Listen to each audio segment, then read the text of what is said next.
Rightio, welcome on in. It is episode 90 of Geographically Challenged. We're coming up pretty close to the big triple figures. I wanted to plan something for that, but to be honest, I haven't. So we may get to 100 and just be super lazy. You forgot our anniversary. What the fuck? Like, Yeah. we're 5 seconds in and you've already let me down. I know. What's going on? Yeah, we'll see. We'll see how it goes. Hopefully by episode 100, there will be something interesting to say. But look, we're here for episode number 90. Obviously, there's a little bit to talk about. It's not going to be a massive episode, but we do have Cologne to wrap up. We'll be talking about CAC and what's happening over there because there was a little bit of shenanigans over the last week with their invites. The Blast Rising Asia happening in Mongolia. eXTREMESLAND is back. There's a couple of viewer questions at the end as well. But before we do jump into the bulk of the episode, just want to give a quick shout out again to Skinclub, where we do make some content as well. So you can go check that out over there on their community portal.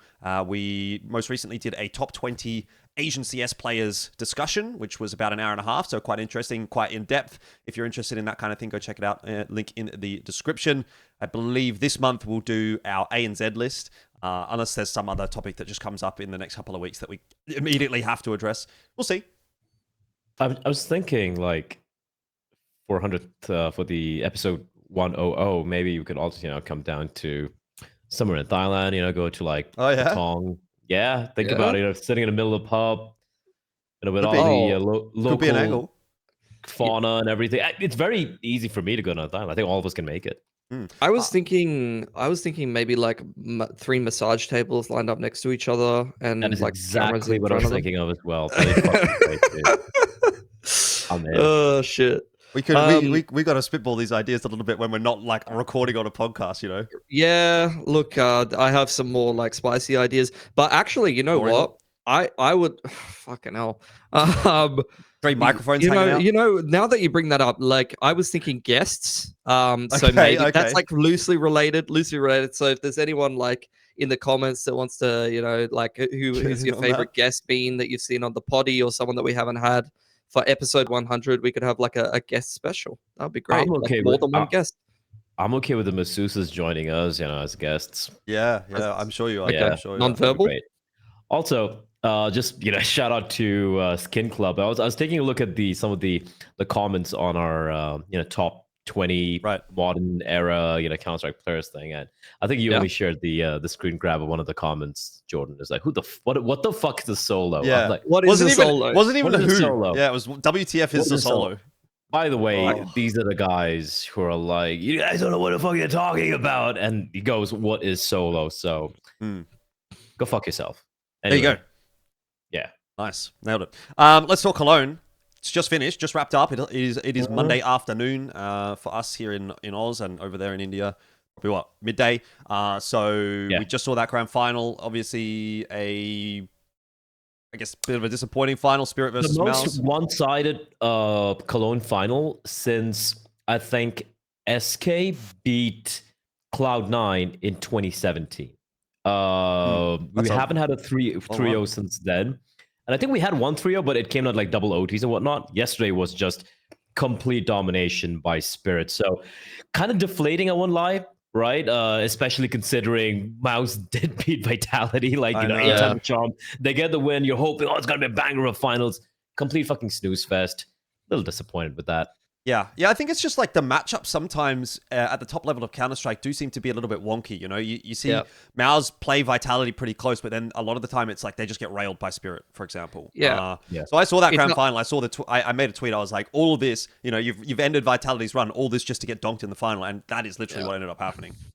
I think it's such a stylistic thing, Like, the skill set that it takes to beat a Vitality and be able to like wrap your head around that is so different to dealing with a team that plays like Spirit. And, sometimes you can't quite get the fit right for various different matchups, which is fantastic in CS even to this day, because like, obviously, all I do all day is watch cartoon shooter, and I think about like, stylistic matchups. This team plays a fucking composition where this waterman does 50 water walls and shit. This team plays a composition where this guy throws missiles. But even in a game where things are simplified down like CS, and things don't change very often, stylistic matchups still such a big deal. That's a beautiful thing, man.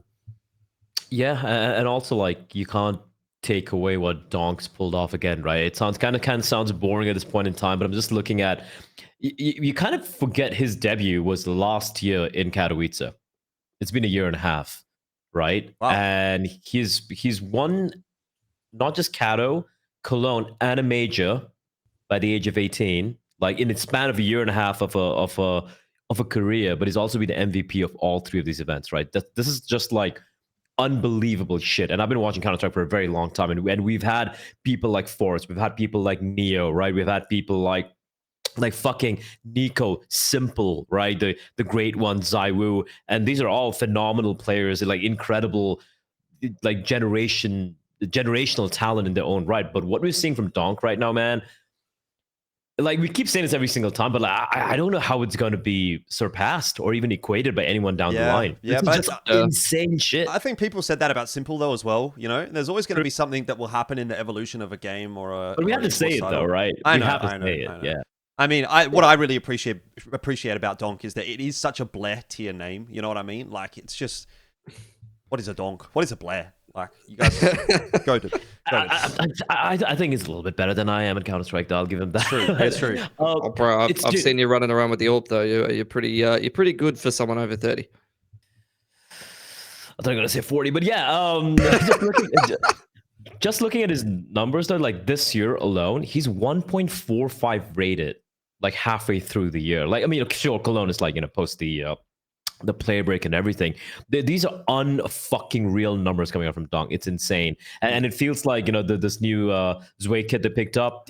Again, shitty roles, man. Like, it's rough, right? He hasn't really been able to kind of show what he can really do, I guess. But he's not, you know, completely shitting the bed either. I think he had a lot of impact moments yesterday as well. That Ancient game comes to mind. So all in all, yeah, you know, congratulations to Spirit. I feel like they're going to be a little thankful that Mouz took care of Vitality for them, but still, a win is a win. And that was one of the most convincing wins coming out in a grand final. Yeah, for sure. That was, you know, Donkage. I was showing it to people that are not familiar with CS and showing some of the rounds, being like, yeah, you know, we just have this like defining player. He's just got aura, you know, and he's just he'll just kill everyone in the server. Honestly, it's great to see. And also, just to highlight one thing, and this is something I mentioned last year when they won Cato, right? Like his debut event, and he just completely 1.7 rated or something. You're just destroying FaZe, dismantling everyone.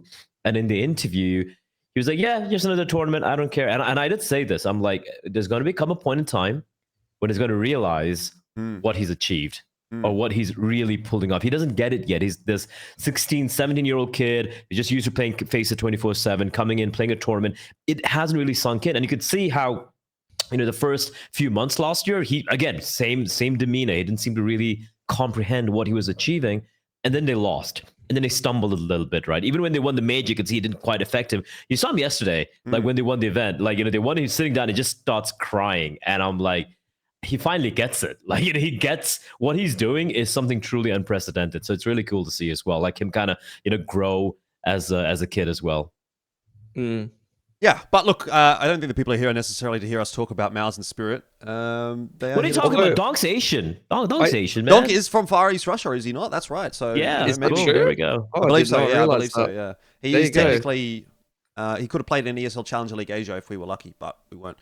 Also, shout out Kiyosuke as well. He was pretty fucking good for Falcons this tournament. Obviously, they didn't make it as deep, but he was having some good runs. Like, that's another fucking, you know, young Russian kid on a fucking top tier team, debuting into tier 1 and fucking doing some damage, man. He's had some hype for a little while.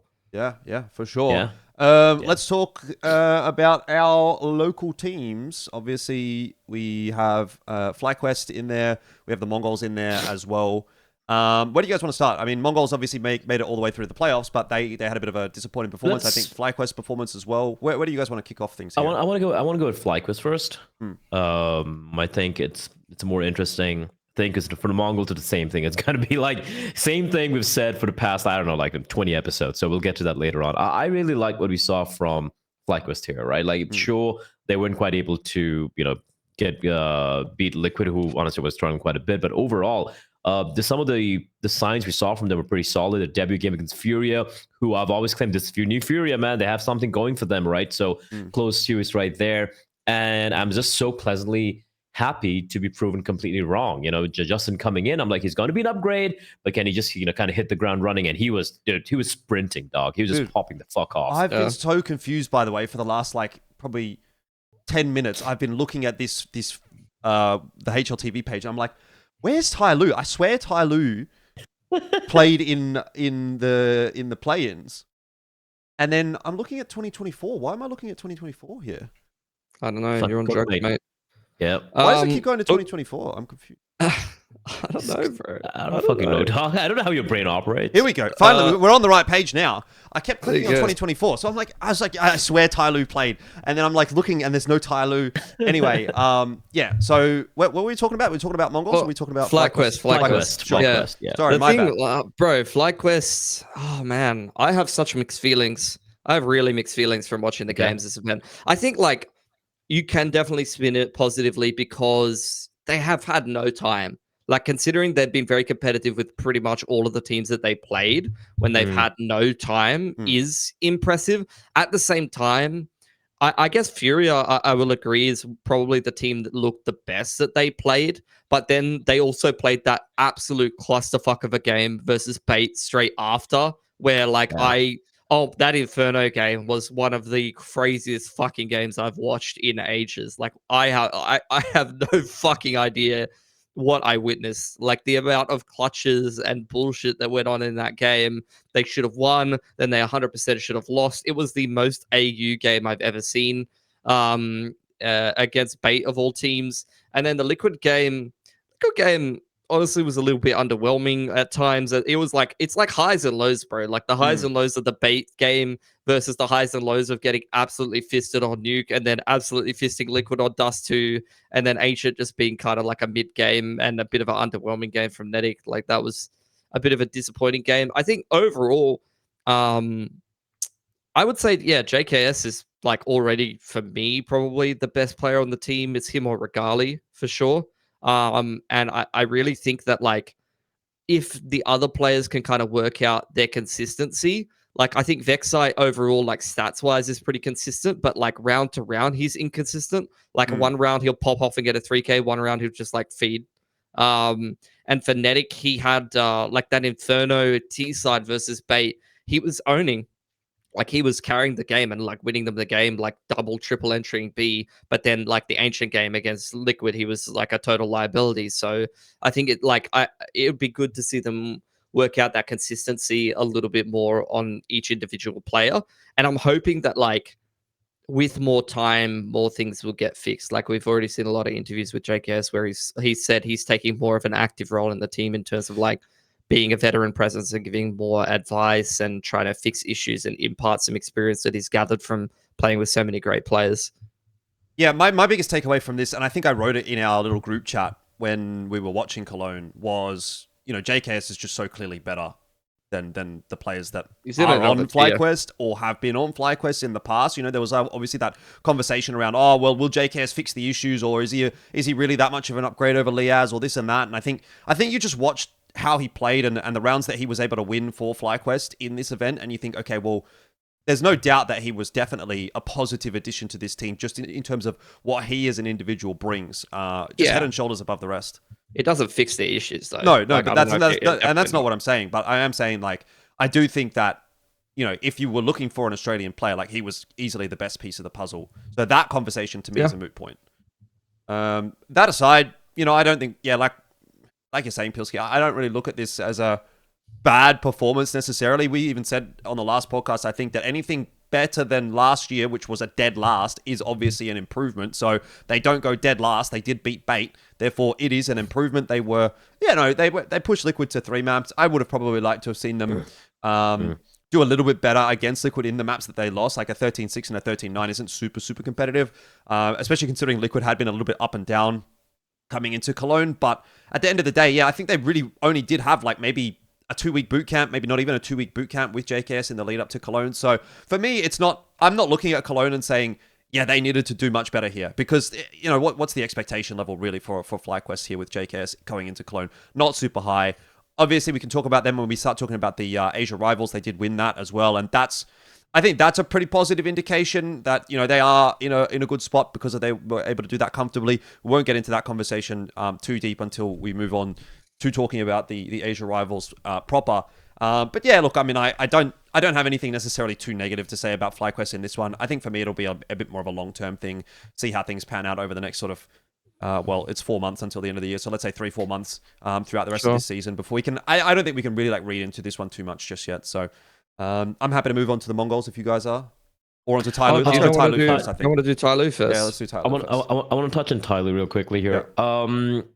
I think it's just a bit of an overreaction from everyone about the results they had here in Cologne, right? They win Fisher and then they lose to the teams like VP, for example. They lost to VP a pretty emphatic fashion. But if you look at the results they actually had here, right? Firstly, they came in straight from Fisher into Cologne. They didn't really have time to kind of refurbish stuff, I would assume, right? They're just coming in from the win, not really having too much time to prep, but they should have still been happy. They're like, you don't have any ring rust, you just won an event, you should be feeling comfortable.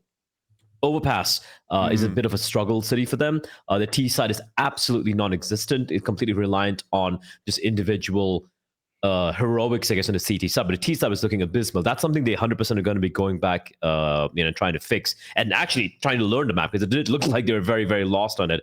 And that's something which they, capitulated on against VP, against Complexity as well. But they beat Complexity, right? They beat Complexity pretty convincingly at the end of the day. The only one loss where I was like, that's a rough one, was the Infernal loss to VP. I think that was the opening game, right? That was a map pick, and they got just completely dismantled by VP 13-7. Apart from that, I'm like, it's okay, right? You win against Complexity. Against 3D Max, sure, a team that they have beaten in the past, they would be the favorite there. It was still a very close affair. Inferno came all down to the wire. There's a lot of mistakes being made, and then Ancient was also a 13-10. And this is by the way, 3D Max are a team who just a year ago were going toe-to-toe with Mongolz, right? They're just trading games and everything. So I think the downfall of Tyloo has been just overstated quite a bit. They're going to be fine. Yeah. They're going to come back. And I think they have a couple of... They don't have any big events in the immediate future, which kind of sucks, but they do have some events online. So I'm okay. I'm fine with this. I think the VP series is just what kind of like turned me off. Like the other two are actually not that egregious. They beat Cole and they played 3D Max very close, like definitely a winnable series.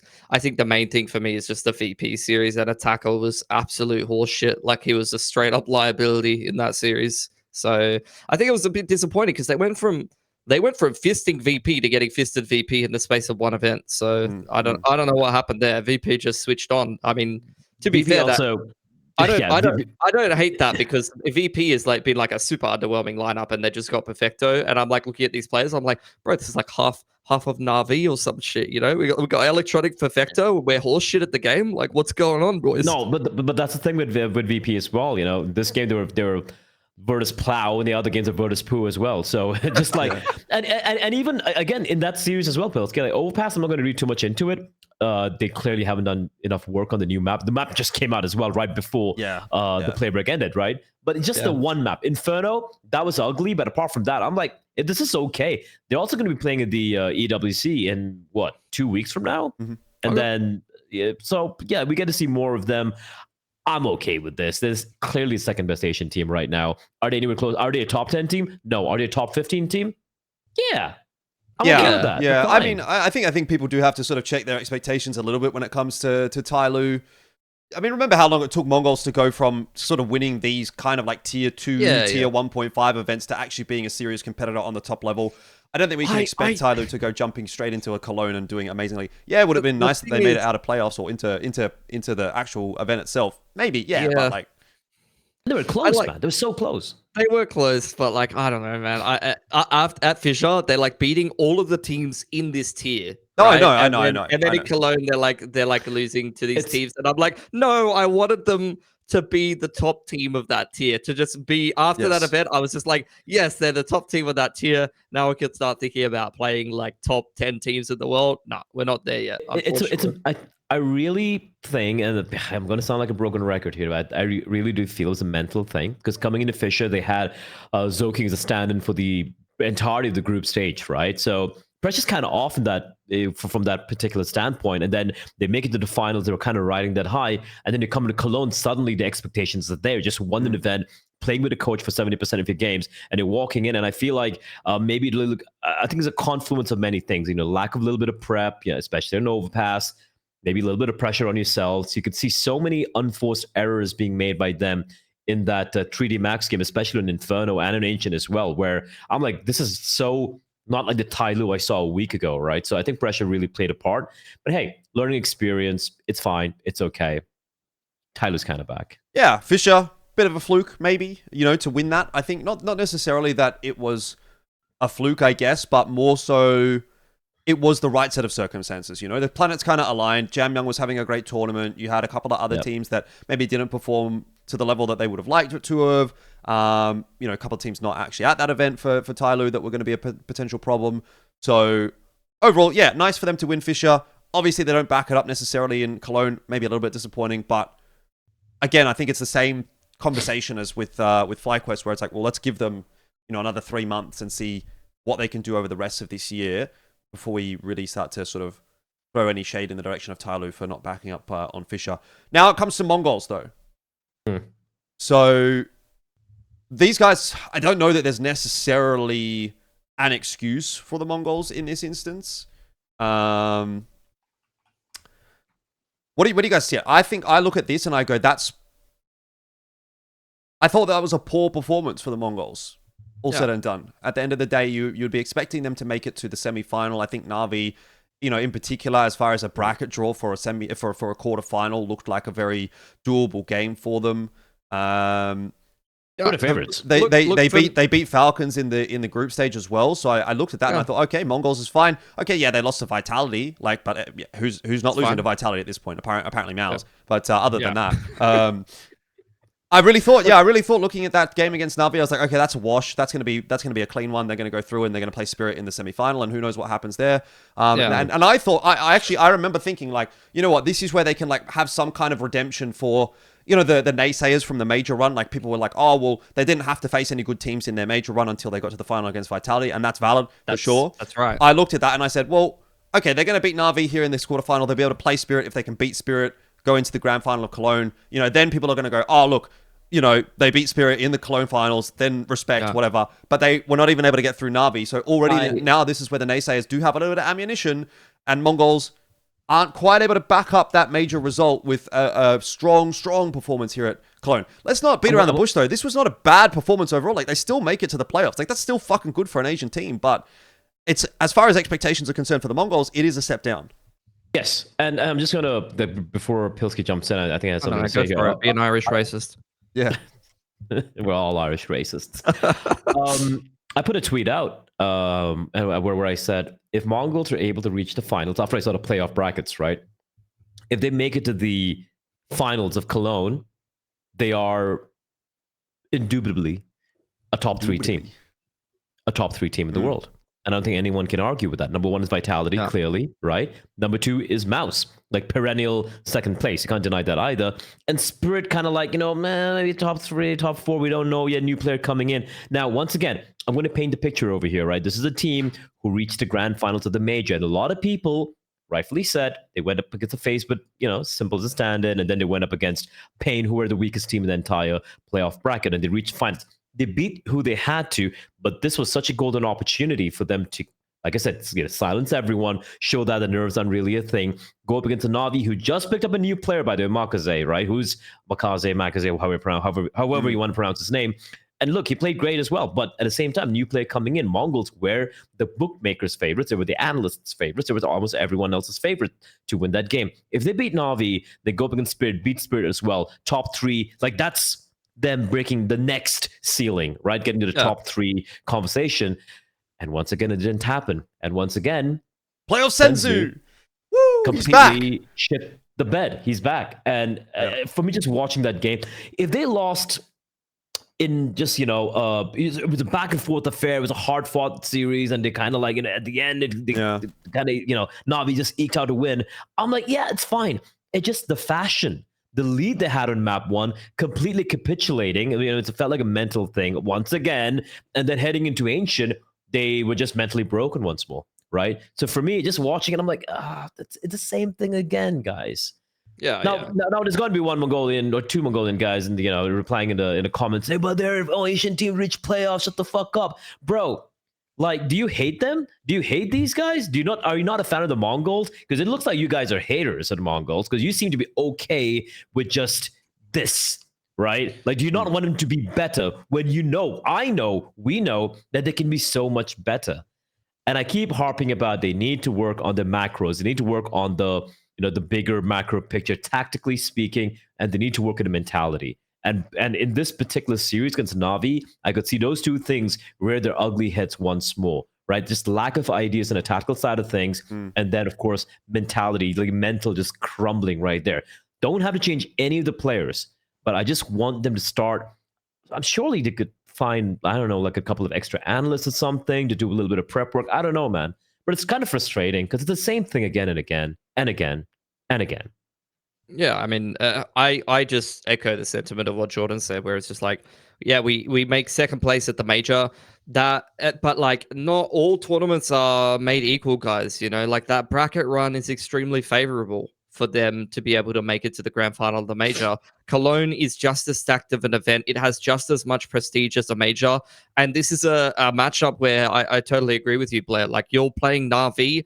If you want to be considered like at that level of elite status as a team, that is the game you need to put away every day of the week. And you definitely can't lose it in that fashion, right? So like, this is a regression.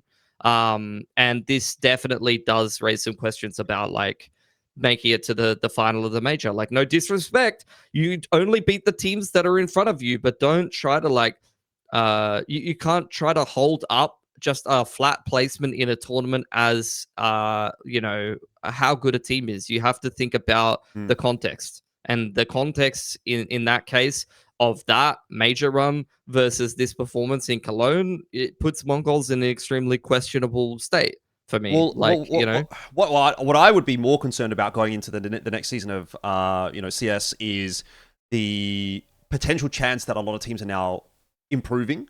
Right, we look at the roster changes that have been made. They lost the Na'Vi. That's the perfect example of that. Na'Vi, like, they added one star aggressive rifler that coming up, and they fucking owned them. Keep that page open. Keep that page open, right? So Spirit, Mouz, Na'Vi, and Vitality are clearly better than Mongolz, like clearly right now. So Mongolz top 5, like they can squeeze. I still feel Mongolz are consistently more better than Furia. Well, I don't know that I would say Na'Vi is clearly better. Like, it was a close map. But, but Furia was so good against Mouz as well. Like, I'm even thinking Furia is fucking good right now. Yes. Furia could have been could have beaten Mouz. Now let's not discount G2 with the new additions coming in. They've actually looked pretty solid. I like what I saw from G2 right there. And then you have Falcons, who completely shot the bed. Monacy and Niga completely shot the bed this event. Yeah. But who's to say this is a super team, by the way? This is a team built to defeat Vitality consistently, and I can only see a place where they get better and better as the months progress, as the season gets deeper and deeper. Where are Mongolz going to lie right now at the end of the season? That worries me.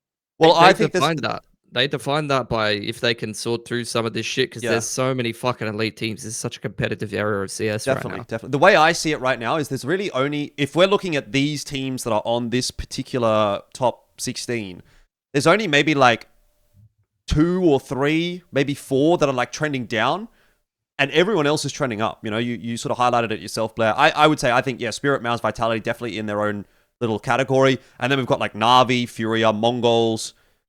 Maybe you could throw Falcons in there as well. I think Falcons have been a little bit up and down, definitely, but I'd probably put them in with those 4. And then, you're looking at the other names that are like, G2, FaZe, Ninjas of Pajamas, Aurora. Aurora is one of those teams that I think is definitely trending down. FaZe are trending down. But everyone else, it's kind of like, well, who knows? Maybe Liquid, if they get their shit together, could be a good, like, that's an interesting prospect. Astralis seems to be, like, slowly kind of trending up a little bit as well. Gamer Legion's Gamer Legion, we know they kick around as well. Like, maybe 3D Max are kind of like just sitting around that same level area as well. But for the most part, like, a lot of teams are on the improve, making roster changes, looking better. Yeah. And Mongolz are still in that same level. Like, I don't think they've dropped too far, in my opinion. They're still a top 5 team as far as I'm concerned, but they need to be concerned about those teams that had dropped off, like the Na'Vis in particular. you know, maybe like you mentioned, your G2s, your Falcons, those kinds of guys who they have been outplacing in a lot of these tournaments. Furia, who they're higher on the ranking than, that are now doing quite well, that are going to potentially catch up and even overtake them if they stagnate. And that's a concern, I'd say, for the Mongolz they need this to season.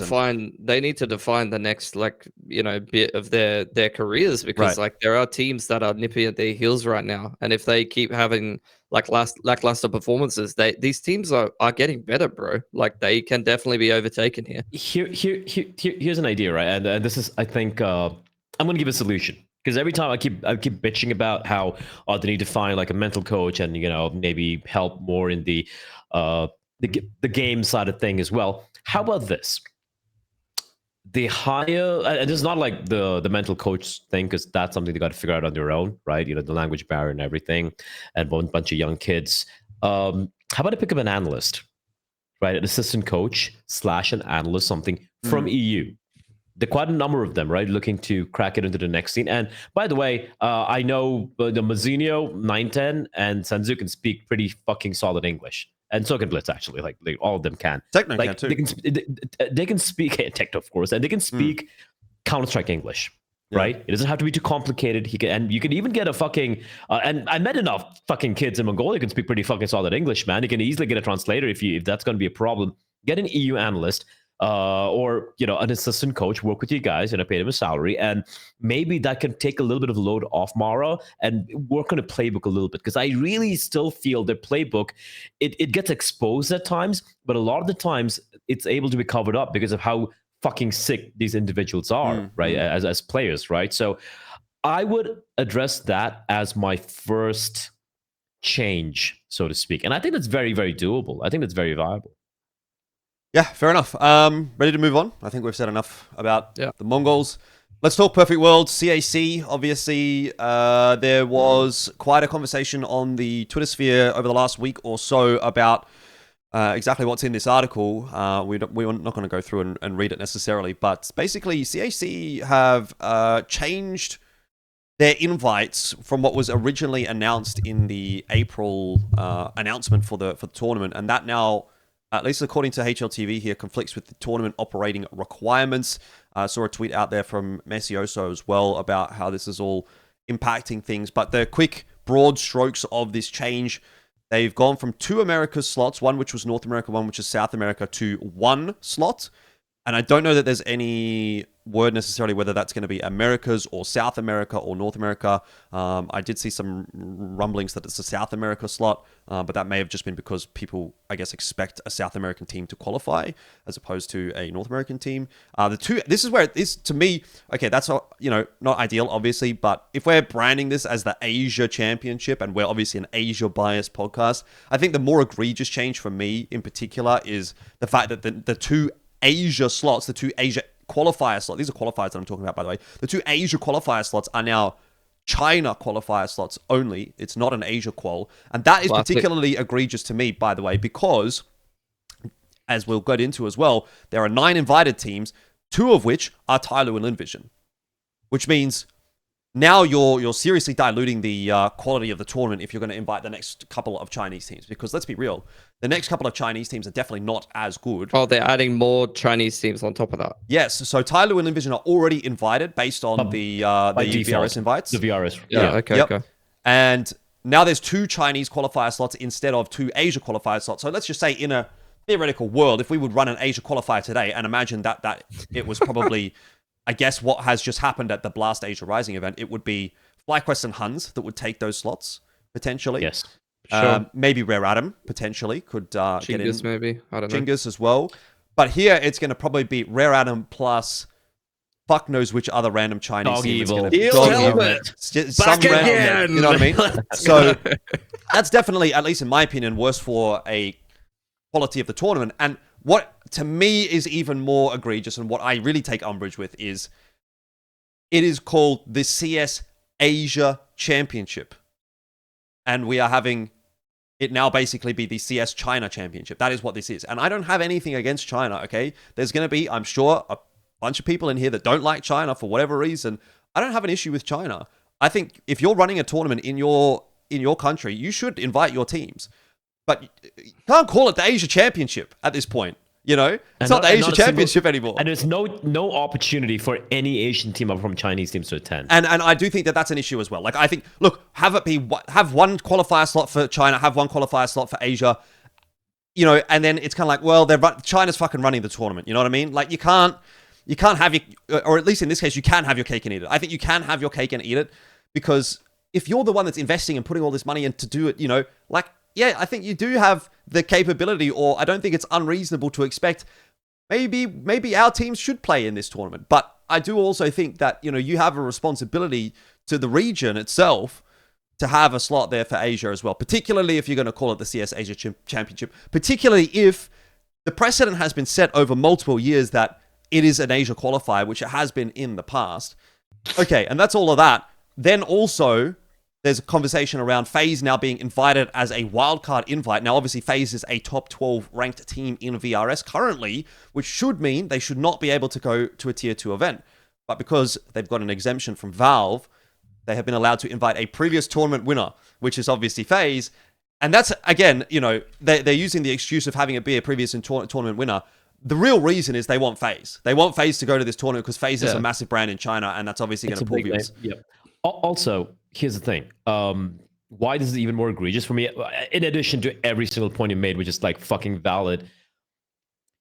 Everyone's got to know, like, if in case people or viewers don't know, Perfect World is the official Valve partner in China. They're not just any other TO. They're a TO who probably have the closest association to Valve as a company and how they operate in the market of China, which is a big deal, right? So for them to go for these changes, it's so egregious, number one. Number two, we've talked about this time and time again on this very podcast and other podcasts as well, about how the entire VRS thing is something which can be abused by certain TOs, by certain scrupulous TOs. And we keep hopping on how Asia gets fucked every single time, right? Because all the VRS bullshit, or we could have certain TOs in, you know, let's say Mongolia, could be in Australia, just kind of farming those VRS points to support, prop up their region.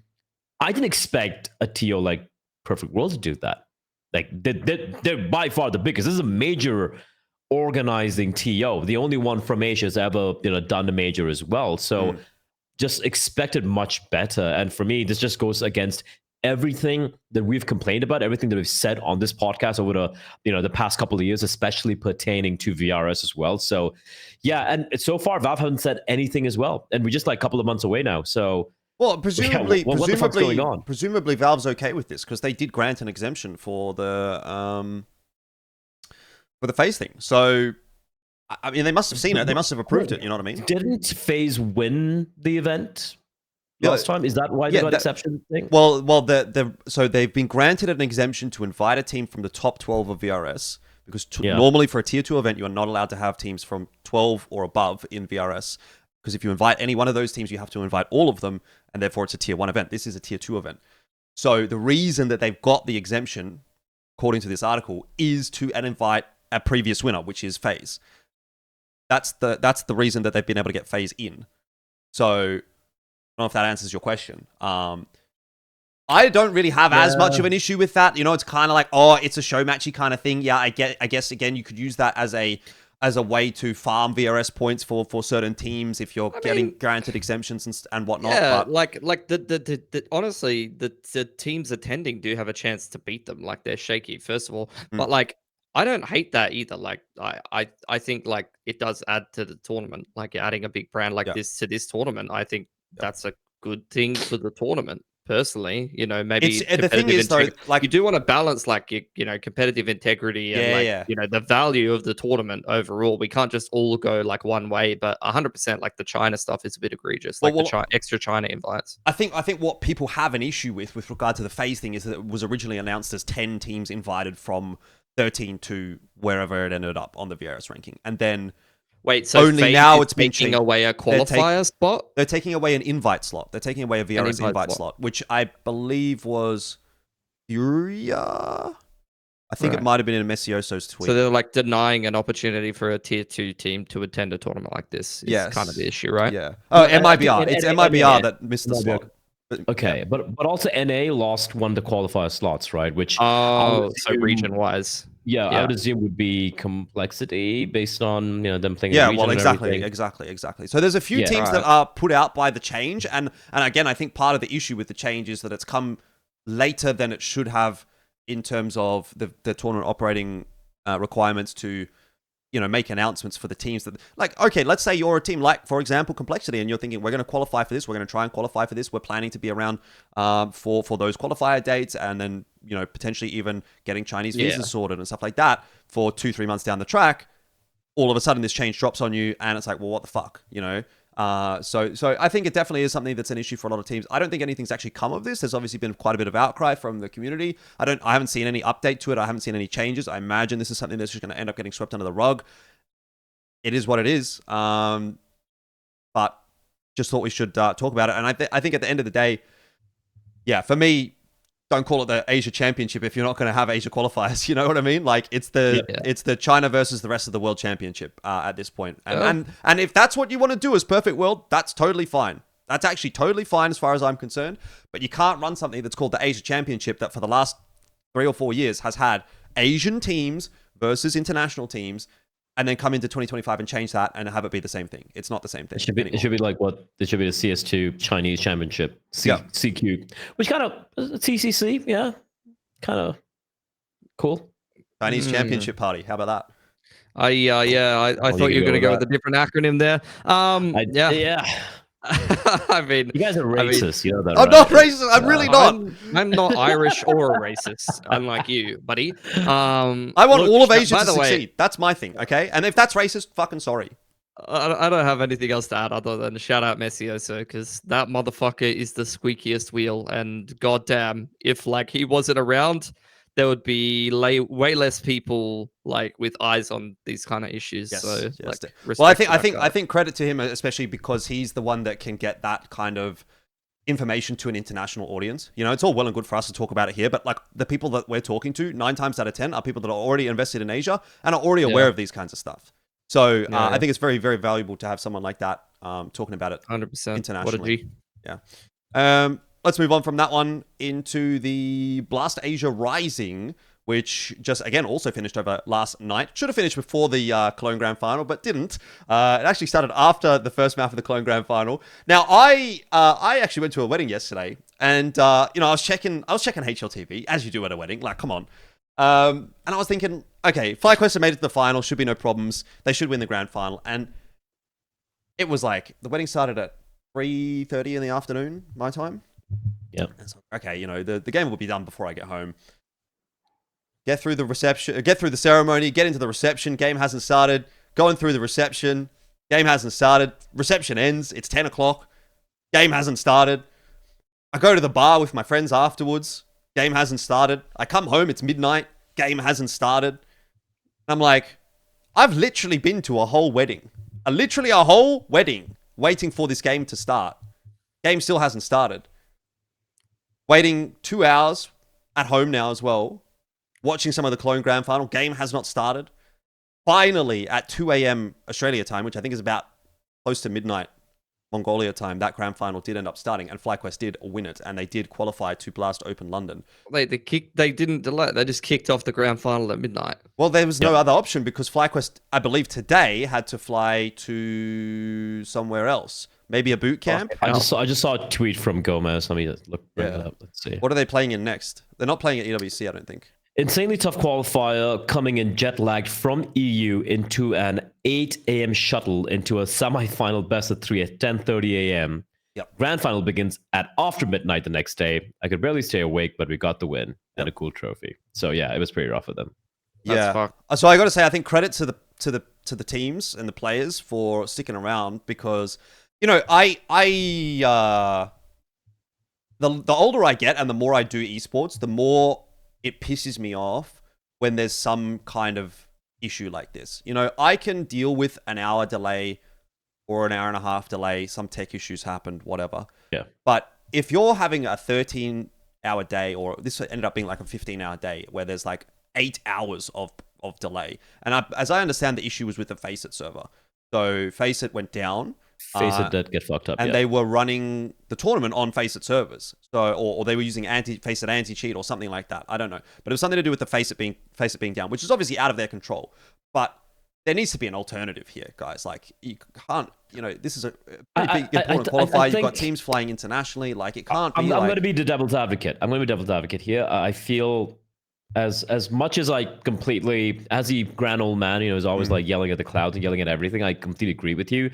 Also, for me, because one of the last events I did was the event in the Mesa Nomadic Spring Masters, which had insane delays. We did the math. There were 45 best of threes, and every series had a delay. Yes. Which is unthinkable. It shouldn't be happening. And guys, I come from India, man. I've done Indian events, right? Like, I'm used to like bad events and like delays and everything. But even that wasn't this bad back in the day. But that being said, for this Blast Rising event, I feel like you can't have the entire event on Face It or like the servers or anti-cheat, whatever, and suddenly as a contingency to switch it over to something else. I feel it would kind of be a little scuffed, even though we know Huns and FlyQuest, they could just play in any server. They're pretty clean teams, but you still need to I get that, but the stuff, right? Why is it always Asia, man? Like, this is my problem. It's like, why are these events always in Asia?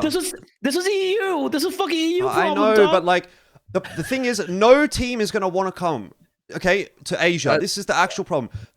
You see this issue every time. There's always something as well. Like, it's not, exactly. Sure. This time, sure. But it's always fucking something. Yes. It's always something, bro. Can we just have one good event? Can we just have one event where things... And I'm not saying this wasn't a good event. Like, this was a fucking awesome event. Shout out ESN one time for making this happen. This is exactly what we want. We want these investing their money to these teams, bro. Thank you fucking very much. Like, honestly, and that's not satire. I know it sounded pretty fucking... Thank you fucking very much. That sounds like... It was... No, genuinely. Great work, Blast, for having a qualifier on LAN. Great work, ESN, for making that happen. That's amazing. But can we just have one of these events just run properly? Like Mesa, ESN, CAC having fucking bullshit issues now. We go to Sky Esports have these issues, delayed one day. Like, can one tournament in Asia just run properly, please? The Major. Shout out the Major one time. Thank you. Thank you, Major. Oh, IEM Chengdu also ran pretty well. So shout out ESL one time. It's always the TO. So here's the thing. Here's my gripe as well, right? We keep complaining about, it's Asian, we don't have this and that. But like when Blast comes and they did it in Singapore, work fucking fine for them. I'm sure the one that's going to be taking place in Hong Kong later this year is going to be fucking great at the same time. The IEM events work fine. So it's not like, it's not like there aren't resources available, right? Like, it's just the fact that by the way, these TOs aren't necessarily like, gazillion dollar. They have so much money to spend and burn. They don't, trust me, guys. They don't. They're really trying to, run it on a budget and still make things click. For me, having been in the scene for such a long time and having worked with a fuck ton, virtually every TO in Asia across multiple esports, it comes down to three things for me, right? One is just sheer fucking competency, right? And just as laissez-faire, it's fine attitude. I fucking hate that. Right, just have pride in your work, right? This should be unacceptable. The ball needs to stop with someone, and someone needs to like put the foot down and be like, no, this is completely unacceptable. No one does that, right? They just seem to be okay with mediocrity and just fucking up, and just this malaise of complacency when it comes to, it'll be okay, it'll be fine in virtually every aspect of the event. And this goes all the way from like TOs in the Middle East or TOs in India, TOs in Southeast Asia, TOs in Mongolia, in China, even Australia, like everywhere. And I hate this mentality, and it just hasn't changed. It's not the lack of of equipment or this and that. And sure, sometimes you have issues like the Face It servers going down or whatnot, but that's not the crux of the problem. The problem is the fucking mentality that people have, where they're okay with just mediocre bullshit, right? I don't even know what the third reason is, but I think two reasons are enough right now. Well, yeah, I don't know. This segment turned out a bit more negative than I thought that it would, or more than I wanted it to be, because again, I think there's a lot of positives to take away from this event. I think for me, I just get to the point where I'm frustrated that every time I see a cool event in Asia that I'm excited about, it's like there's some kind of issue. The only one that didn't really seem to have much of a problem actually was ACL, and again, that was earlier this year. So there was, there's been some bright spots, but I think we're at a point now, and maybe not with ESN because they haven't run that many events. I believe this is their first time actually running an international CS event. They have run, I believe, some local events for Mongolia. But, my issue is that teams like I will be surprised if FlyQuest goes back to Mongolia for an event like this after this kind of experience, because they'll just look at that and be like, fuck, was that really worth it? You know, Jake Hess has come from fucking winning Cologne, man. And now he's sitting there in Mongolia. No one wants to travel. No one wants to travel to Asia right now. I'll tell you right now. Apart from maybe a CAC or an IEM Chengdu or whatever, which obviously because of the fan base and because they know that Perfect World and ESL will probably do a very good event over there. I know for a fact all the tier 2 teams, like 99.9% of them in from EU, and they do not want to travel to Asia. Yep. They don't want to. Why do you want to fucking have all the jet lag and fly back and play another event when you're just going to have shit conditions and so many problems every single time? I've spoken to teams, man. I'm not going to name any names, but this happened where I think it was the Sky Esports Masters, ones in Mumbai, where there are a lot of delays and shit like that. Although I'll give them credit where it's due. They fixed their shit after a couple of days. But I remember I went to Cologne right after last year, and Maka from 3D Max, he's like, hey, Bleh. I'm like, hey, Maka, what's up, man? He's like, why weren't you there in Mumbai? I'm like, what do you mean they didn't hire me? He's like, yeah, you at least could have fixed some shit for them because they were so clueless. And they started like just complaining about stuff. And I'm like, yeah, these are all valid complaints. And I bring the Indian Sky Esports Masters as an example because sure, they're kind of like the pariah here, but it's the same thing across other TOs as well, right? Yeah. Asia is no longer this cool destination people want to travel to. Instead, they're like, fuck, man, we got to go there to get its VRS points. And that's the only reason they're flying down. Yeah, but like, that fucking sucks. Your VRS points are at risk, bro, because you're going to an event that's potentially like, what? You're going to rock up, the PCs are going to be shit. There's if FlyQuest loses this qualifier, tables, like they're fucked. And I think that definitely would have, for me, like, to be honest, I think the expected result happened. I think FlyQuest is the best team in this qualifier. I think they should have won it. Had Huns won that, let's say it's a really close Huns win in the grand final, I'd be looking at this and going, would that have been the result if the game would have started on time, if everything would have been as it should have been, as opposed to playing the game at 1 a.m. It would have raised some concerns for me, raised some questions for me. I mean, you've already seen in like the Messer events and things like that, the Mongolian teams consistently overperform, and that's it's not a coincidence. Like, they're chilling in Ulaanbaatar, and all of these European teams and shit are rocking up to the tournament, and they're like, fuck me, bro. Yeah, like, they're jet lagged, they're like, there's all these problems and shit. Like, it's not going to be conducive to a competitive environment. And I'm not like making excuses for them saying like, oh, it's 100% because of that. Like, often the Mongolian teams do play well on home soil and have like really, really good games. But like, all of these factors, it just adds like a massive asterisk and a question mark to things. And for me, just as a viewer and someone that's like invested in the scene, like I just get disenfranchised with everything. Like, I get excited to see these kind of events. These are exactly the kind of events that I want to see. These are exactly the kind of teams that I want to be seeing play each other on LAN. I want some Chinese teams, some fucking Mongolian teams, throw an O's team or two in there. Let's fucking have a LAN tournament. It'll be fucking sick. But every time it's just like, it just like ruins my immersion, bro. Like, I'm trying to get myself off to Asian CS, like theoretically in like, a metaphorical theoretically. sense. And I can't get there, I just can't get to my climax. That sucks, man. Edging's fine. All right. Did you guys want to talk about the results of this very quickly? I think there's a couple of quick things to touch on. Obviously, FlyQuest win. No surprises. That was good to see. Sure. Alter Ego played. Alter Ego existed. Bentet was there. Bentet was there one time. Shout out, Bentet. Oh, I'm sorry, fuck, man. I'm sorry. I had to. Well, I mean, if you want to talk about it like that, right? I'm allowed to be mean. If you want to talk about that, shout out impression one time. Like, I mean, that's just the Boomer squad, just there to have a good time, I reckon. Yeah, that team's not going to do much. I love all the guys on the team. I mean, I don't even know a couple of these guys on the team, but they're not going to do much, dude. Let's be real about this. I got not much to say about it. What do you thought the Semper's results? Though? Well, that's what I wanted to go to here, because that's a big investment again. It's a big investment from them. Eruption. Not Eruption, bro. Eruption's an okay team, to be honest. Yeah, but close score. Semper's what? Semper's the second best team from us right now. Yeah, I mean, this is kind of what I'm saying. This is legit what I'm saying, bro. I'm like, in my mind, I'm looking at these Mongolian teams and I'm thinking like, they're decent. They don't have great macro. They have decent macro. They have decent individual skill. But it's like, in terms of like, what would I say? like in terms of the grand scheme of things, if you look at like global CS, I'm like, these teams are nothing special. Like Chinggis Warriors, you're throwing these guys into minors, or you're throwing any of these teams that are like under the top team in Mongolia into these minors. These teams are not good. Like if you cannot beat these teams at these kind of events, like you cannot be considered a good team. Like Semper, Alistair was the only one like that was actually like wowing me, you know, and showing that he could play at that like level, you know. Like if you are Semper, this should be like a result that's just that this is like not acceptable. You need to clearly show that you are much better than these like Mongolian teams, you know. And that they definitely just to didn't highlight, do that.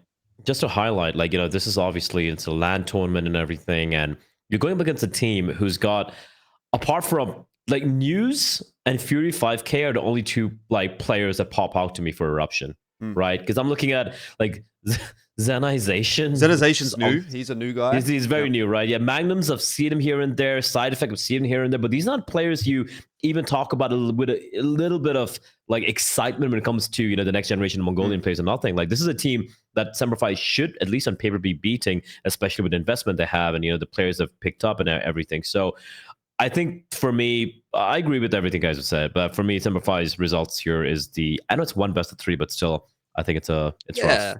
I mean, that's the thing. Like, actually, to be honest, Eruption, I think Magnums, Fury, and News are all pretty fucking good, actually.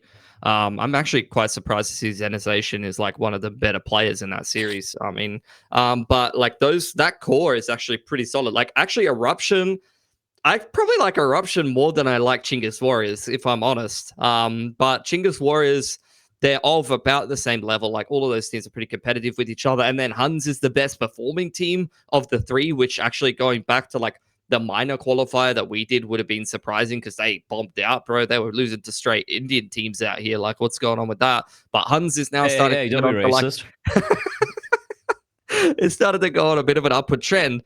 But for me, I'm like, I'm looking at Semper and like the level of investment there. I'm seeing a few posts on Twitter here and there, you know, like firing shots at FlyQuest and things like that. And I'm like, wait, guys, FlyQuest? What? A little bit here and there. And I'm like, guys, we're not better than any of the Mongolian teams.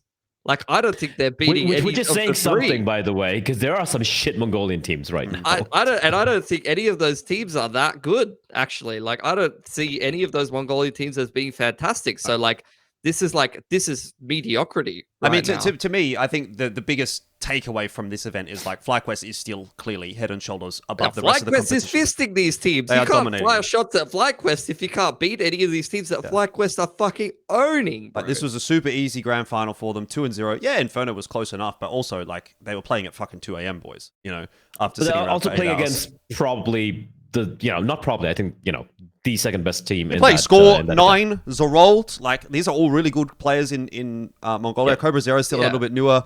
Obviously. They also have the fucking Ulaanbaatar buff, like And that. legit. You know, So I think you know you still kind of have that like big four, I guess, of Asia, which would be Mongolz obviously at the top, and then Tyloo, Linvision, and then FlyQuest.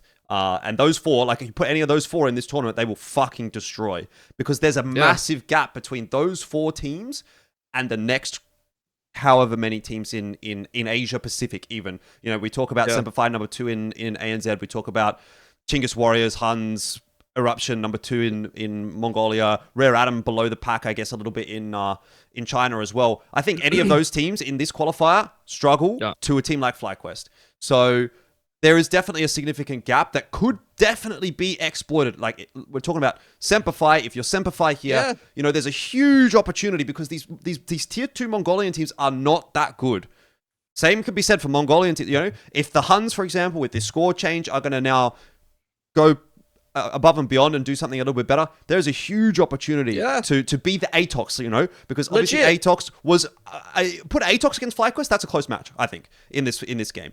I 100% agree. They were head and shoulders above the rest of the Asia competition, but they weren't as good as the rest. Yes. They were going no to one's a always gatekeeper get that right third now. or fourth spot. Like none of these teams are all mediocre. There's no consistent team that is actually wowing me tactically, firepower wise, anything. There is a massive opportunity. If any of these teams raises their level or makes some changes and actually gets a good lineup together, you are going to be the team that kind of gatekeeps below FlyQuest, Linvision, Tyloo, and Mongol. I mean, Mongols are in a tier of their own, right? We're not even putting Mongols in this We're not bringing them here. No. Yeah, they don't deserve to be here. Yeah. All right. They made it out. They have. All right, positive news time. Positive news. Positive news. Positive news. There's actually a little bit of positive news this week. eXTREMESLAND is back, which is nice. Obviously, 10 years. I believe this is the 10-year anniversary of eXTREMESLAND. Fuck me. So that's I'm pretty awesome. Fucking hell, we're old, dude. Yeah. Christ. It's gone back to 12 teams, so it was 16 last year. I prefer 12. I think 12. I mean, yeah. I did like the fact that there were 16 teams, and we'll talk about the 10. slot allocations. You're a hater, man. 10. No, there was no. I prefer 10 for a reason, because I just feel like the drop-off gets so bad. How are you going to do 10-team tournament, are horrible. Groups of 5? I fucking know, man. Sure, you can't just count more than your fingers on your hands. Yeah, it's round robin, dude. Round robin. It's fine. Whatever. No, look, I like the fact that there was 16, because there was a few teams there, a few teams that definitely deserved the opportunity to be there. We go back to 12. You obviously restrict the opportunities, and this is where you get into the slot allocation discussion. Now, the issue for me with that, if I can bring up the Wikipedia page here without causing a massive shit show on my graphics here. They have cut the Thai qualifier. That's one of them. So that's gone into out of all of them. That's gone into the SG, MY, and Thailand qualifier. So that'll be contested by like the fucking Splashkey impression, whoever the fuck they pull in. Versus the Thai roster. No, guys, please. It needs to. Thai has to go with like Viet or Philippines. You're not combining SG, MY, and Thai qualifier. So I think those are the two best ones. These are the two options. The two options to me. How are Viet and Philippines allowed to have their own qualifiers? It doesn't make any sense. Well, I had more. How is South Korea? Okay, South Korea has been no. South Korea's great at tactical. I love South Korea. Right? I went to Korea. It was a great place. I love Korean people. This is not anything to do with racism. I will not have this Korean slander. But those guys that show up, maybe Jordan, you can have Pilski probably might know about us better. Maybe there's some Valorante rejects who might that's what happens though. They keep we've said the same thing for the last 2 years, mate. And they come and they play and they go out 0-2. They get absolutely fucking banged, and then they disappear for 12 months, and then they come back again. And that's their prerogative. They can do that. But I just think if we had the Korea qualifier mixed with the SG and MY qualifier, that's probably a better way of doing it. Give Thailand the slot, because there are actually Thai teams. There are actually Thai teams that want to play in this. The Philippines teams deserve to be there. They were a real team. They had a good crack. Shout out the Philippines. Actually, I forgot about the that. Vietnamese team as well. They were a decent, they at least were a decent enough team. Japan, shout out Japan. Group them together. Okay. Here's what I would do. Wait, can we zoom out at all? Is there more spots above this? Yeah, it's just the Chinese spots. Okay, China. That's fine. Mongolia. That's fine. SG, MY, Thai combined is egregious. Japan and Korea needs to be together in one. Middle East. Middle East is fine. I think we want Middle East because they won the last one. We want a Middle East. There needs to be another O slot. Like, I know I'm racist. I agree with you. No, there needs to be another O slot. I agree with you. One O's is not enough. Bro, in the eXTREMESLAND pre-COVID, we had like 3 O's teams or some shit. We had 2 or 3 in the same tournament, bro. That was a 16-team tournament, by the way. 16 team. Guys, that was like, how about this, right? You get 2 O slots out, and then SG, MY, Thailand, Vietnam, Philippines, combine them all into one group and give them like 3 spots. That's fine to me too. Yeah. Make it a Southeast Asia qualifier. I would go... And I would go Japan, Korea, India, man. But the thing is, Blair, I think obviously, look, we have our our ethos or understanding of how the scene should run. Zowie, who run eXTREMESLAND, this is a marketing arm for them. This is obviously it's an esports tournament, but for them, they also have regional offices that need to have some kind of the ANZ office is obviously going to be involved in how the Oceanic qualifier is run. So I think there's a little bit of that involved where you need to have certain qualifiers for certain regional offices to to look after. There's no I don't know, but I'm assuming there's no Southeast Asia Zowie. There's probably a Korea Zowie, a Vietnam Zowie, a Philippines Zowie, and they all will have their own activations based on eXTREMESLAND as a whole. Yeah. I mean, true. But I'm still gonna complain about the slot allocation every time because it's what I think. But That's what I think. I love the tournament. I love that they're putting it on, but I still I don't care about marketing. I care about good teams playing at the tournament and being excited about it. So what are the that's dates what I'm again going to for this? advocate for. End of December, late December. It's after the major in December. So after the major, that's good. All right. Yeah. All right. Okay, cool. Good to know. At least Yeah. it's not conflicting with the major. So No, that's that's fine. Like, I think they've done a good job of that. And as far as I know, they're really trying to have this be a VRS ranked event as well. The actual main event, the qualifiers obviously won't be.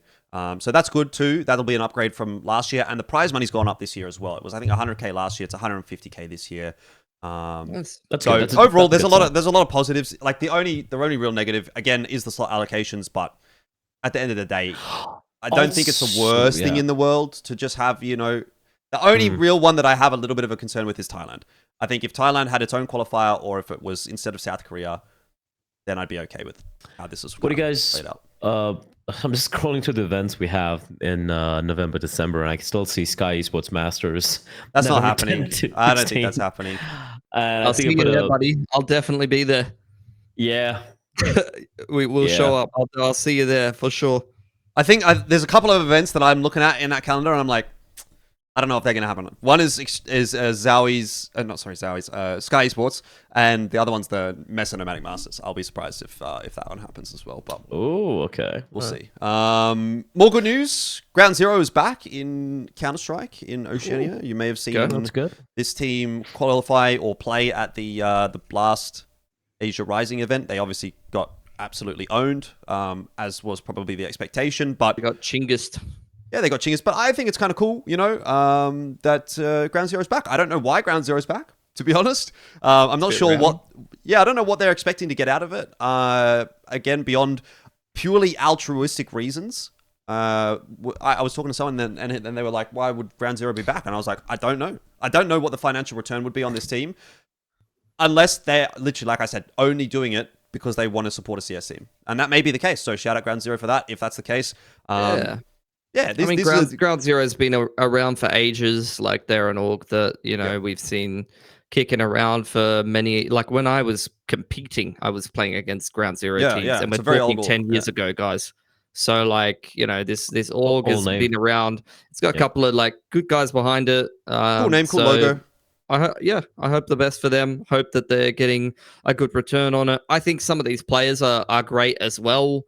They're just like, the scene is not set up for them to care about being that good or like be very competitive, I think. And I just don't think that the OS players, although on paper in a dream world where they're like motivated and they have enough to play for and they want it as bad as the Mongolian teams, I think they would be that roster or that caliber of players in Oceania would be very competitive. But in the current reality world that we live in, Mongolian teams are going to shit on Australian teams. They just care way more about CS, even if like they don't have as much experience or as much like background as some of these players have. It's especially because these guys are all getting a little bit older now in their career. Like these guys are not at the start of their careers anymore. You know, you look at like PZ and Apoc Dud in particular, Your Wombat.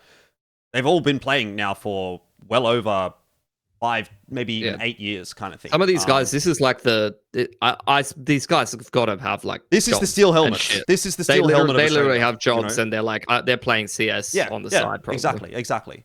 So which is totally fine, by the way. But for sure. Yeah. But it's just. I mean, it's interesting how Oz CS has regressed to like 2013 now. Yeah. Like, you know, we got people being plumbers and shit, and then rolling out to a CS tournament again. Life kind of is a full circle, you know. Wow, that was so profound. Where did you hear that Thanks, from? man. Hell, bro. I don't know, man. Like some kind of Hindu thing, or that's some like Gandhi shit. Some kind of Hindu thing. Yeah, dude. Yeah, man. Circle of life. In the fucking Bhagavad Gita. Yeah. All right. We've got a couple of viewer questions to round out the show here. So stupid. The first one is from Murazrai. He loves Japan. He loves Japanese Counter-Strike. He's in the Discord. Shout out to the Discord one time. You can join it. Link in the description. He must be fucking starving then.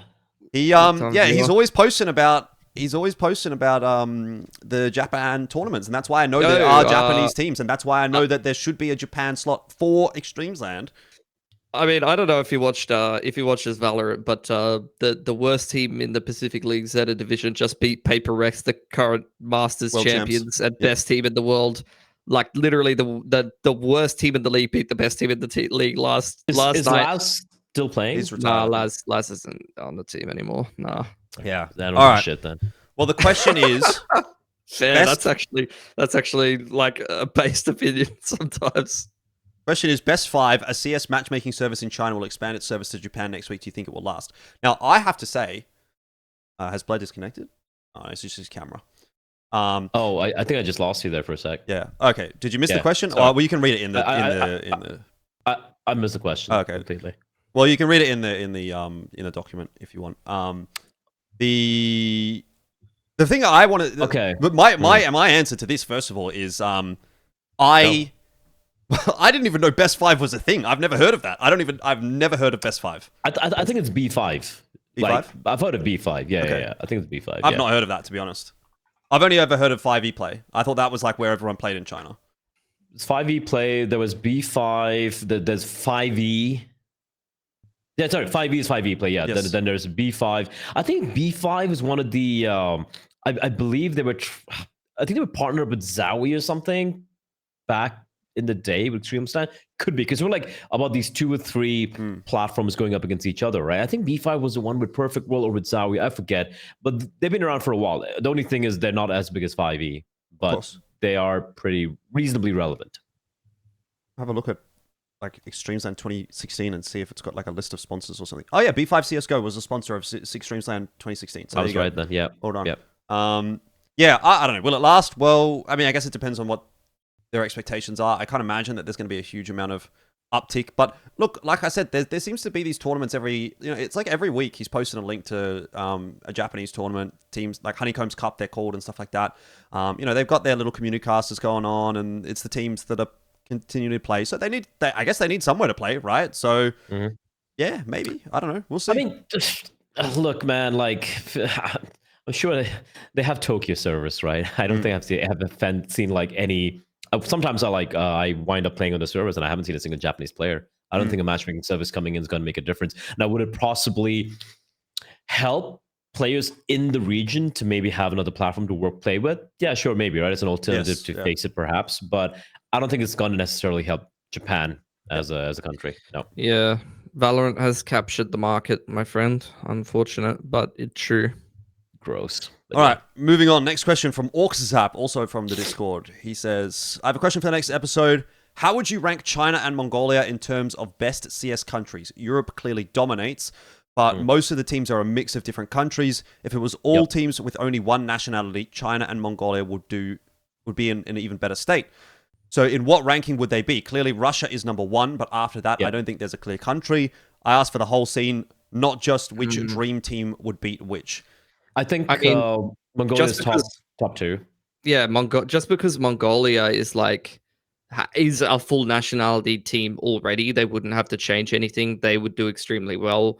Tyloo, I still 6th or 7th. I don't think they're in the top 10. Are you serious? I don't think so.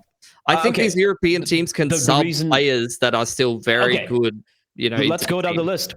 You have Russia's going to be on top, right? They just have too many freaks like Don Kyosuke and Monesi is enough.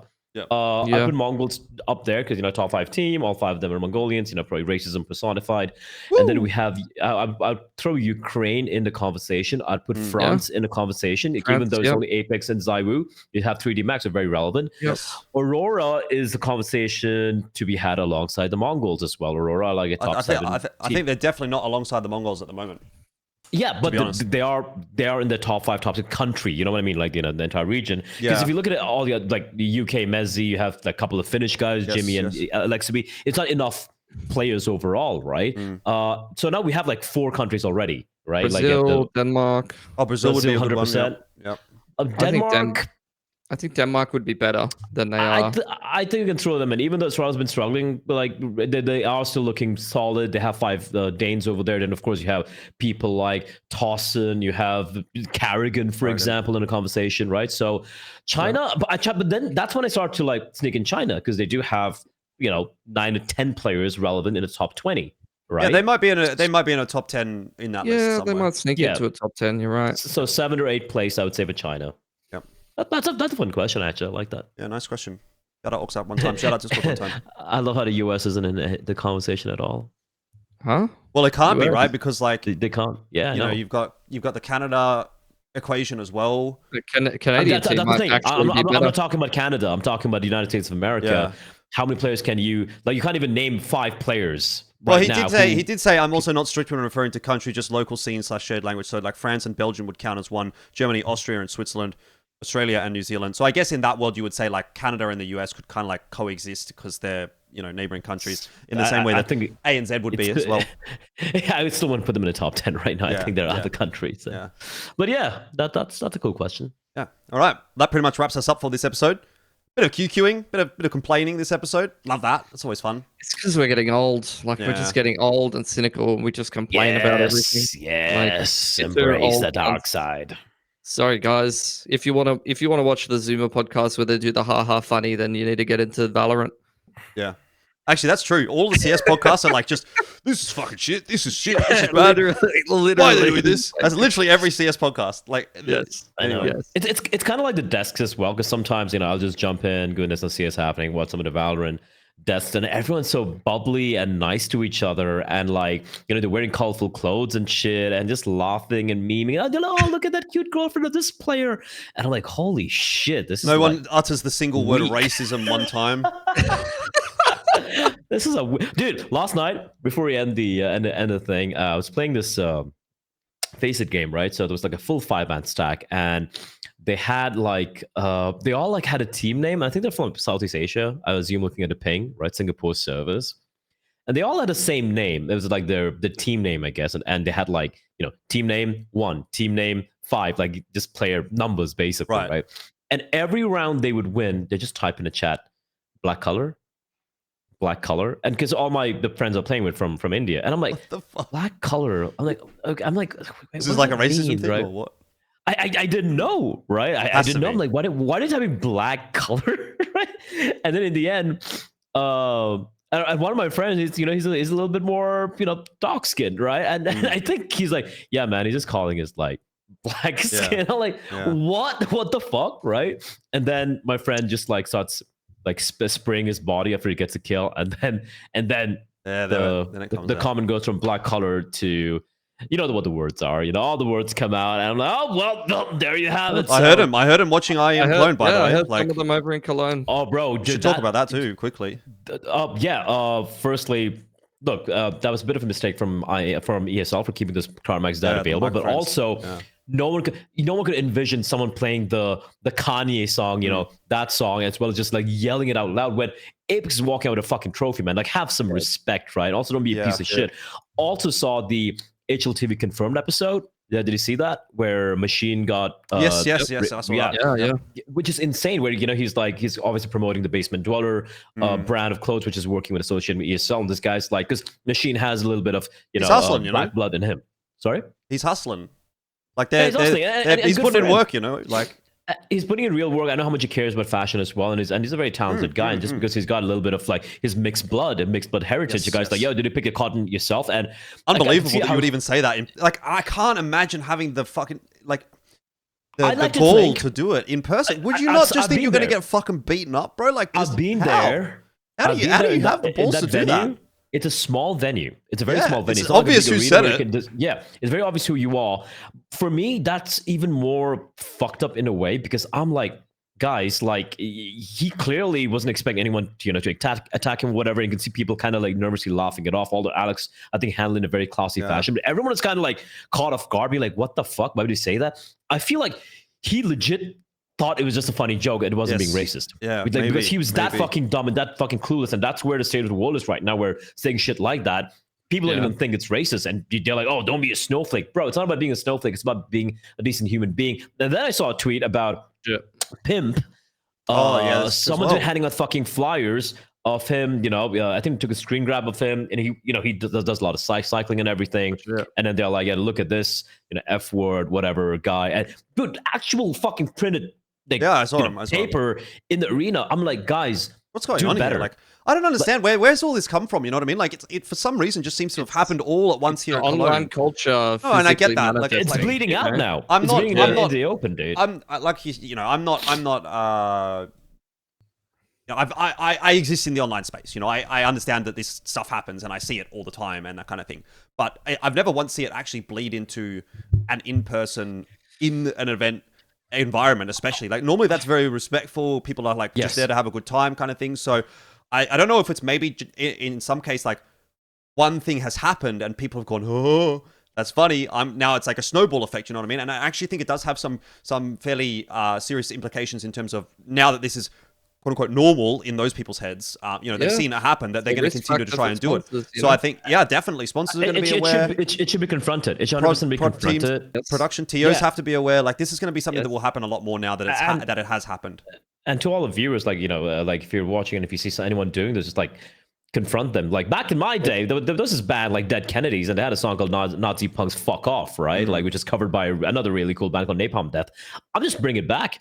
Start fucking punching people, who are going to be pieces of shit like that. I'm okay with it. You don't even need to do that. You don't even need to, like, I honestly think like, hey man, that's not cool. That goes a long way. I honestly think that even goes a long way, because that might actually just take people out of it and go, oh fuck, yeah, that was actually a bit over the line. Yeah. Because you know, you do joke around with your friends and people have their little fucking circles of, like, you know, in jokes and this and that, and like, okay, you know, I'm not going to say it's okay, but like in those private circles, you can get away with it. Let's put it that way. But yeah.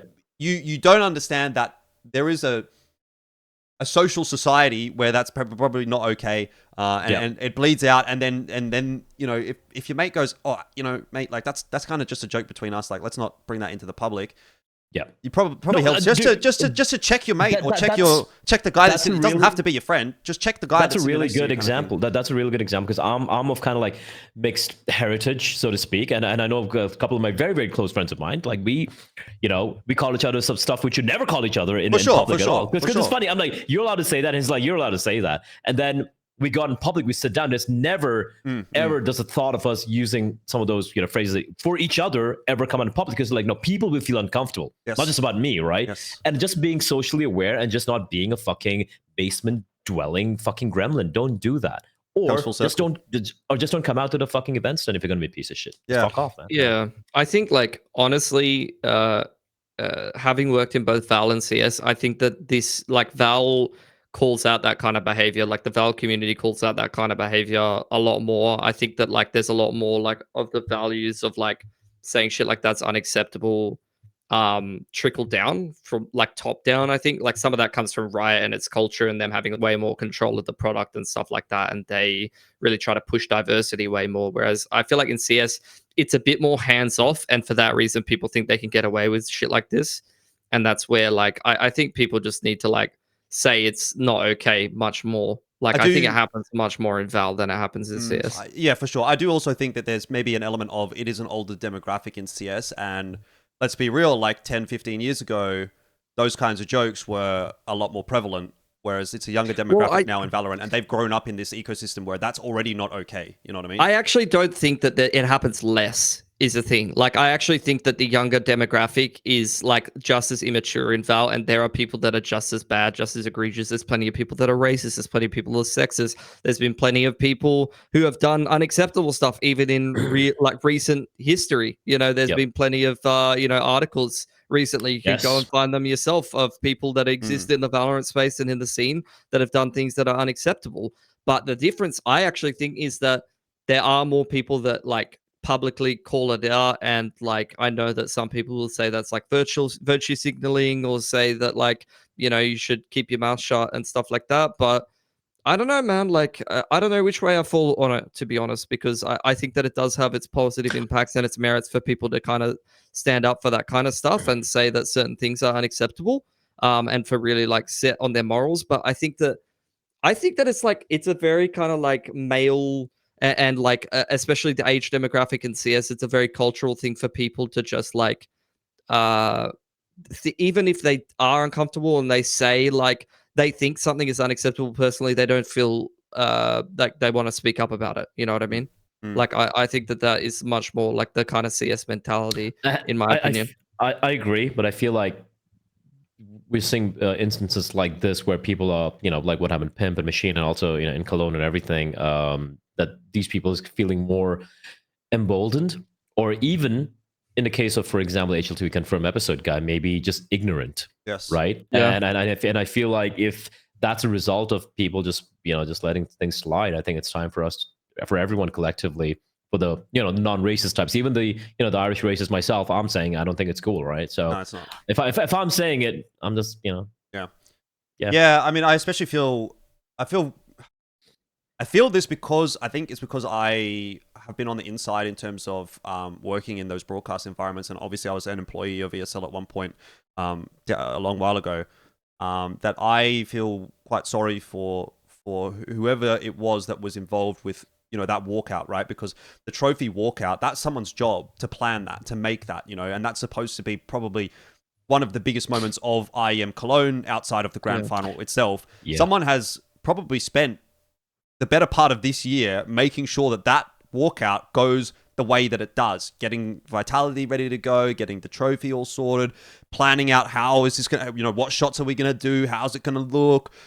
What's the timing? What's the music? This all gets fucking planned. People don't think about this. This is literally someone's job to figure all this shit out. And that's like the culmination of your work. And then someone's, drop the N-bomb literally as he's placing the trophy. Like, it could not be worse timing. The one saving grace is that it did not go out in the arena, because that was only a crowd mic for the stream. Obviously, it went out on stream. There's nothing you can do about that.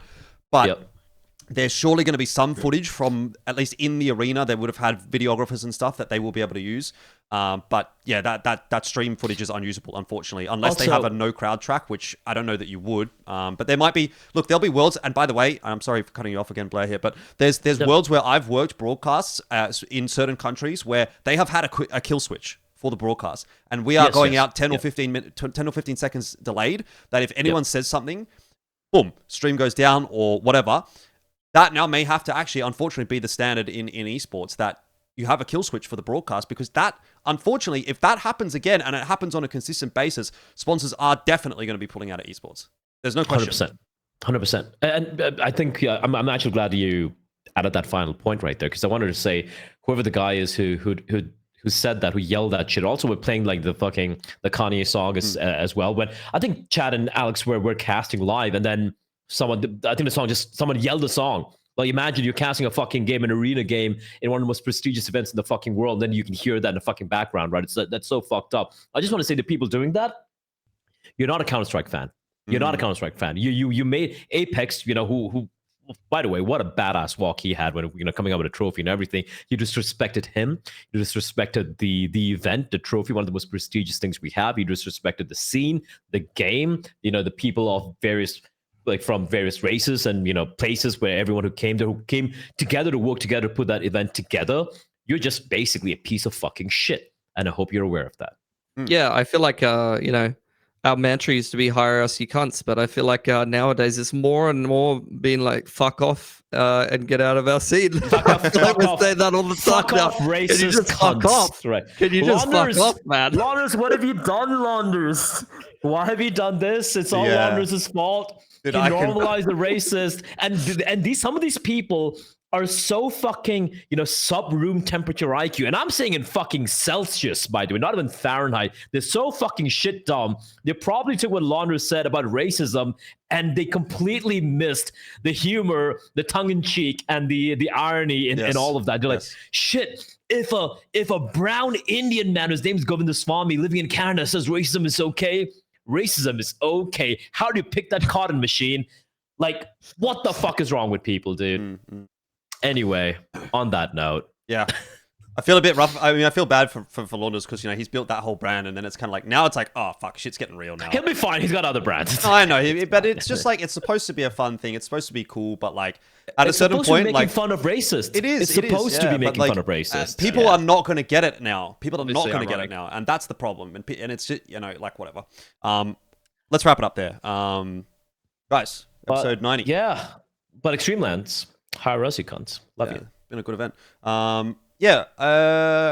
Like, comment, subscribe, do those things. Obviously, let us know what you think about all the happenings in Counter-Strike. If you have any questions, you can drop in the YouTube chat or in the Discord. Link in the description. Buymeacoffee.com/Elfishguy if you like money or you want to give us money. Link in the description as well. And we'll catch you in the next episode. See ya.